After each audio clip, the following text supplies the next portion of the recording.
Hi, everybody. We're back in my lair, where we will talk about the latest comic books that we are reading. See if you're reading what I'm reading. Um, I've got a pretty good stack here this time, um, and I liked most of them. So let's talk about some of the ones I didn't like first, because that's the new thing. We talk about what we don't like first, such as This can just end now, as far as I'm concerned. I took a chance, and it's just really, I don't know, it's boring at this point. I don't care who wins. I'm as apathetic as, most people nowadays watching the news. They just aren't going anywhere interesting with it, and I really just don't care. And when you find out that the whole crux of it, spoilers, is that they have to get the Cosmic Cube back together, it's like, Marvel, enough already. If it's not putting the kind of Cosmic Cube back together, it's putting the Infinity Gauntlet back together. It's just put our lives back together.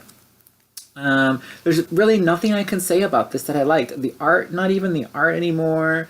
The writing is just really dull. It's Dullsville. It's Dullsville. So that's Dullsville. I don't even know what that means. Are you reading that? You can just stop. I'm probably going to stop. No, I'll get the last ones and then I'll stop.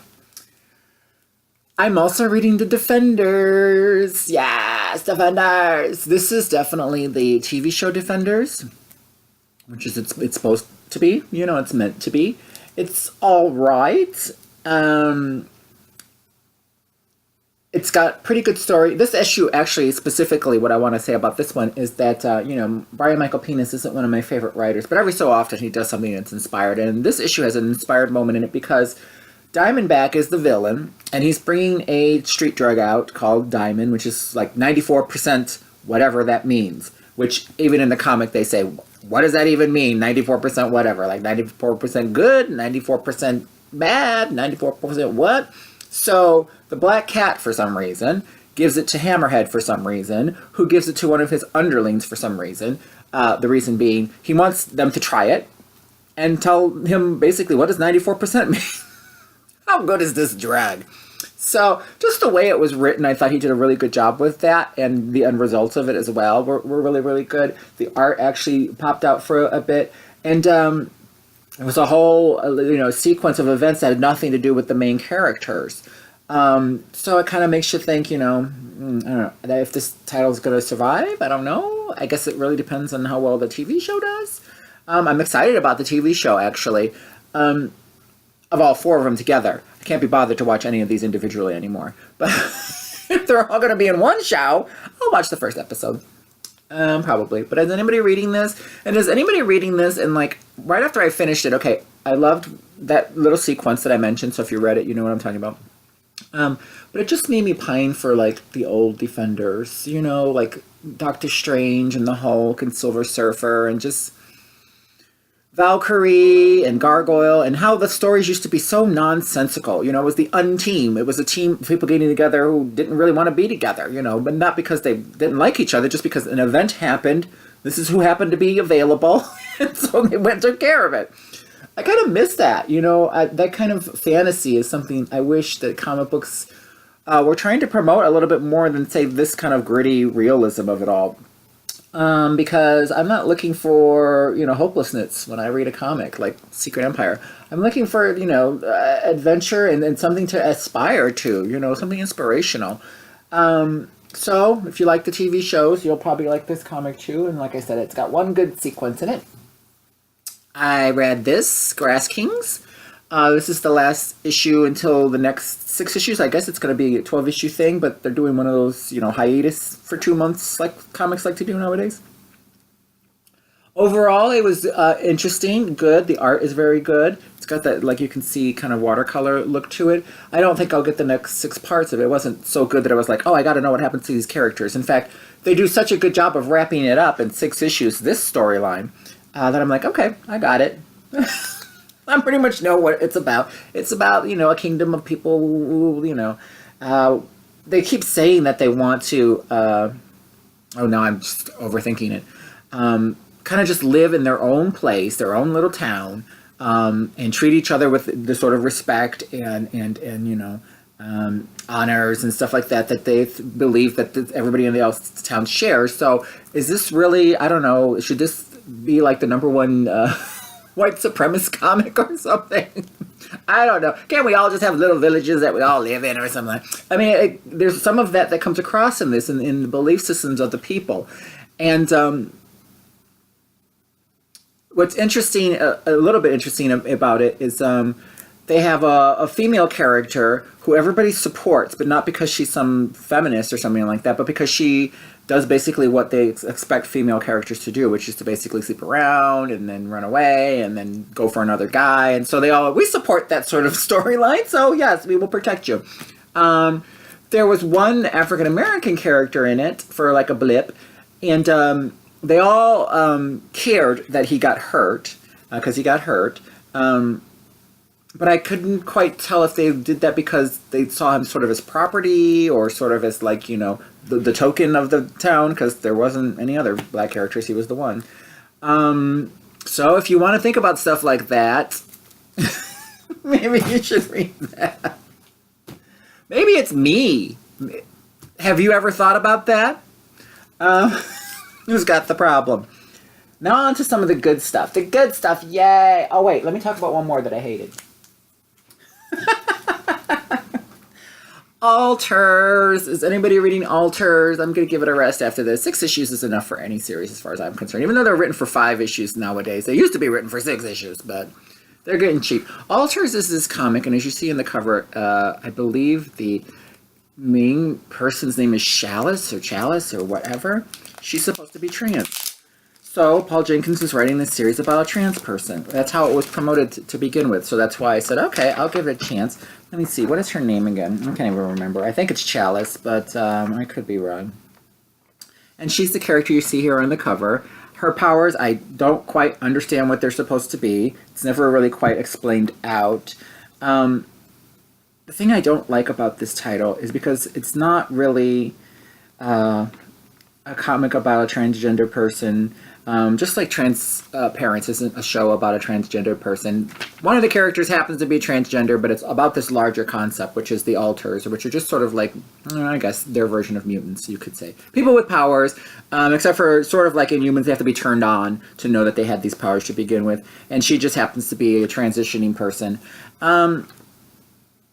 There's just too much going on here, and not enough focus on that one character. And just when we got to the point, like say issue 3, where it sort of seemed like, okay, she's doing some stuff, such as she told some people in her family that she's transitioning.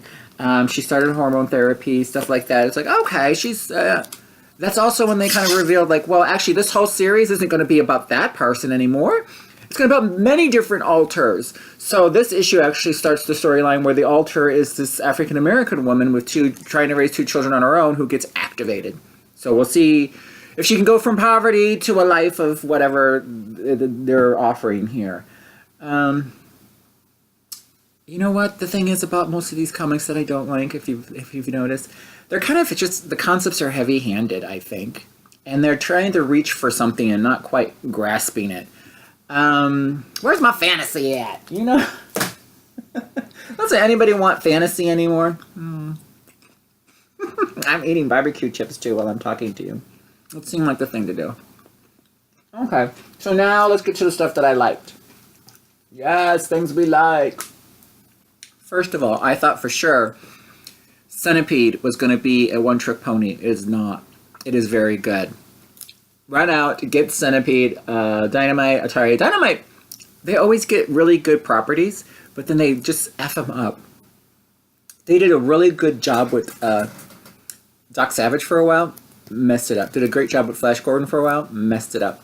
I don't know what happens. Maybe they get too successful or something and they try to hand it off, but this series so far it's only issue 2. It's wonderful. Okay, still the concept is that this guy is in the Centipede game, but it's his reality, right? His world. He's the last surviving person, and he's decided he is going to take out the Centipedes, even if it means he dies, because then he's going out in a blaze of glory. Like, that's all he can aspire to have happen to him, right? Okay. But he talks to you, the reader. He has an imaginary friend. It's us, the people reading. And they do such a good job. The writer does such a good job of getting that across, where you're almost part of the adventure. So as he learns stuff and you learn stuff about him, he's really doing a good job of drawing me in. It's only been 2 issues, but I'm there for it now. If you happen to be a male gay, you'll like this comic because our friend here has a moment in it that I don't want to spoil, but you'll like it. So no, he doesn't deep throat a centipede, but he does something else that you might like. So that one's good for all my GLBTB friends. We have the 6th issue of Extremity, which I'm still saying is the best new comic of the year. The sad news in this issue is that they basically report that, we're only going to 12 issues. Sad because it's such a great concept and such a great world, but it's kind of happy to know that there's a writer out there who has the balls, basically, to say, you know what, I have a story with a beginning, middle, and end. I'm not trying to milk this for all it's worth. So this is number 6 issues, take the break, 6 more issues for 12. This I actually would buy every single issue, every floppy. Buy the trades as well. The art and everything, it's just amazing. The storyline, some really once you get into the story, you're really going to care about these characters. And so many different gripping things are going on here. It's hard to talk about because if you haven't read it, and I talk about characters like Shiloh or whatever, you're just kind of like, whatever. And I'd have to go through a long, drawn-out explanation of who that character is and what they were all about. Instead of just telling you to read this book, read the book. And find out, because it's been so good. I can't wait to see what this artist, Daniel Warren Johnson, does next, because it's been amazing. So this is my nominee for Best Comic of the Year, Best New Comic of the Year, Best Comic. Okay. I'm also still reading Bane Conquest. I'm still really, really enjoying it. As you can see, for a brief moment, Catwoman shows up here. I don't know why. I'm kind of over Catwoman. It's an earthquake! I am, as a character. She's kind of boring. Maybe she needs someone like Dixon and Nolan to write a 12-issue maxi series for her. That's just a character exploration, because she's just, I don't know, boring. But anyways, they're doing such a good job with Bane in this and giving him character. And as I told you last time, he went with Batman to try to stop this sort of, handicapped person, handicapped evil genius, as they all are. No arms, no legs, just a head and a body in, a kind of a mechanicalized mojo suit. But they chopped all of that off of him, so now he's just the head and the body. And the brain, the brilliant brain. He's still there with Bane, and they are partnering up, in air quotes, because partnering basically means that Bane has him in an aquarium, literally, in a little, habitat for lizards, and is just using him whenever he wants to use him. So it's kind of a little Silence of the Lambs as far as that goes, but it fits with Bane as a character. But I think it's interesting, too, that Bane is all brawn. This other character is all brain. So we're exploring that, kind of like, which wins out of, brains or brawn. Yeah, she's only in it for a millisecond. So if you get this and you want just Catwoman, she's not, she's on the cover, basically. But it's still a great exploration of Bane as a character. And I'm really excited to see where else this goes. You know what? I think things like this are kind of fun. I just like character explorations like this, where you take one character and you just say, okay, let's just turn them around as if they were in a box and just see everything that they're all about. Okay, so now I have 2 comics that are new, number 1s, for you to get into. Get into it! Is anybody reading Miracle, Mr. Miracle Man? Mr. Miracle? This is the first issue. It's, again, a 12-issue maxi series, so this is probably going to be a character exploration just like the Bane comic. And it's got this first issue was a good start. I'm not giving too much away, I don't think, if I reveal that Mr. Miracle has decided that he's a little bored. He's escaped from absolutely everything. There's nothing that he can't escape. He already knows that. So what challenges are left for him? Well, I mean, he hasn't escaped death, right? He hasn't died. So there's some silly, weird, pseudo suicide. Can he conquer death? Is he still alive? Is he dead? Has he already died? Is everything that he's imagining real or fake, or him on in his hospital bed? So all this kind of stuff is getting molded here as far as like where is he at right now. But that's part of the thing. Is like I think part of it is once you've done everything that you were supposed to do on this planet, what's left? What's left to be done? I don't know. So it's going to be interesting to see. I love the art; it's really good. This should really be like a Vertigo title or something like that, because it's not superhero-y, and even though it has a superhero character in it, I mean, this should really have been a Vertigo title, I think. So we'll see. But get Mr. Miracle, Mr. Miracles. And then the last one that I have here, that's a new number one. One of my, I saw it in previews and I said, okay, I'll give it a try, is Redlands.